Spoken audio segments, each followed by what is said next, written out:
A very good morning, dear students. How are you all?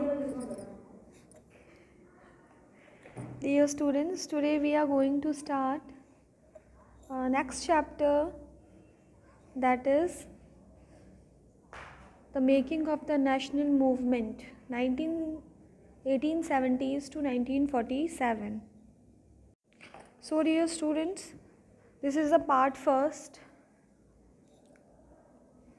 Today we will learn about the emergence of nationalism.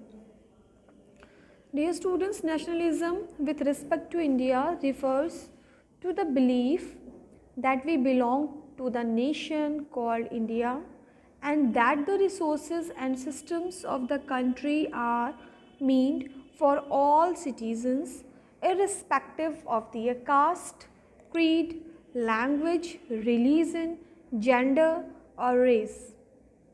British rule made the people of India realize that the resources of their country were not being used for their own progress and development.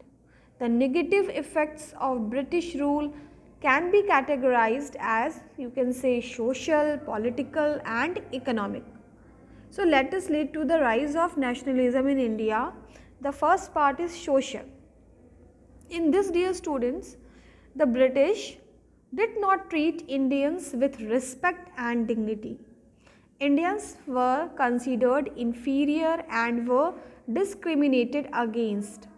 Many laws passed by the British reflected this discriminations.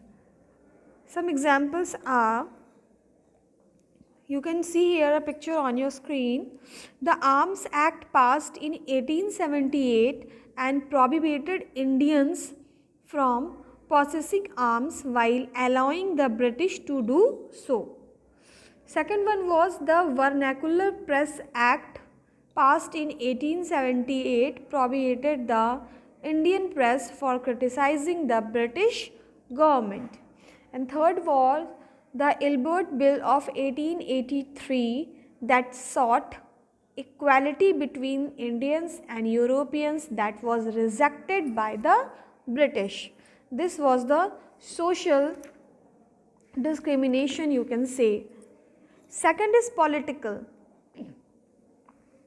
In this, the British did not consider Indians to be politically responsible. For a long time, senior positions in the government were held only by the British because, as they believed, Indians could not be given positions of responsibility. For example, here, higher administrative positions were held by the British while Indians were given only clerical jobs. Third is the factor that is economic. The economic policies of the British impoverished India. Some examples are, for example, increased land revenue resulted in poverty and famines. The export of grains through our country to foreigners, to Europe, caused food shortage in our country only. Third is British policies including the ban of Indian textile in Britain and hurt Indians' textile industry. So these were the social, political and economic discriminations between the nationalisms and for Britishers and for Indians. Now, important historical events. It is the most important topic between 1885 and 1915. First one is 1885. What has happened in this year? Formation of the Congress. In December 1885, 72 delegates from all over India met in Bombay and established the Indian National Congress. In which year? In 1885. Here is a picture, you can see the first session of Indian National Congress in 1885. Second important historical event is in the year 1905, the partition of Bengal In 1905, what happened? The partition of Bengal. Viceroy Curzon partitioned Bengal into East and West Bengal, citing administrative convenience as the reason. People saw this as a move to divide the people of Bengal and resist it.